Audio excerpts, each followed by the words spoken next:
Kuthiwa abaningi ngesikhathi umsakazo wokhozi FM ededela isitatimende esithi angaseyona ingxenye yempucuzeko, umcimbi omkhulu wamaskandi obukade ujwayele ukuba senkabeni yedolobha eThekwini. Sawubona kuphi nakuphi lapho ngekhona lombuso njengamanje ukubingelelayo yena Mathendo Axosi Storms umqamela amehlaka abanye baqamela imali phansi. Ngana wethu ngabe usuku lakho lokuqala lana othanze ulungile upress i-subscribe button yenze sure ukuthi uyalike uze njalo mase faka amavideo kube wena oqala uthola notification. Umsakazo wokhozi FM ededela isitatimende namuhla ntambama esithi akaseyona ingxenye yomcimbi omkhulukazi laphana kamaskandi obuwaziwa nge-World Cup yomaskandi impucuzeko. Thana mangabe chaza-ke wathi emva kweminyaka eyi-12 njengomunye wabahleli kanye nomunye wabasunguli balo mcimbi impucuzeko maskandi festival, sengithi khumu ekubeni ingxenye yawo.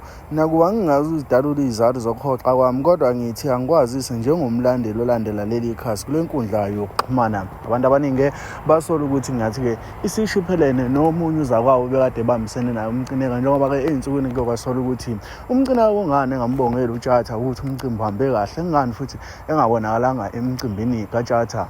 Abantu-ke basho ukuhlukahlukana kwami. Mlaleli wami, ngaphandle komusho wesikhathi sakho, uTshatha uqinisekisile ukuthi akazoyikhipha izathu kwamanje, kanti futhi akekho omunye obesakhiphe isitatimende esi-official ngalokhu. Mina nawe ahlangane comment section usho ukuthi ngokucabanga kwakho isiphi isizathu esingenza ukuthi uTshatha eshiye impucuzeko kanjena.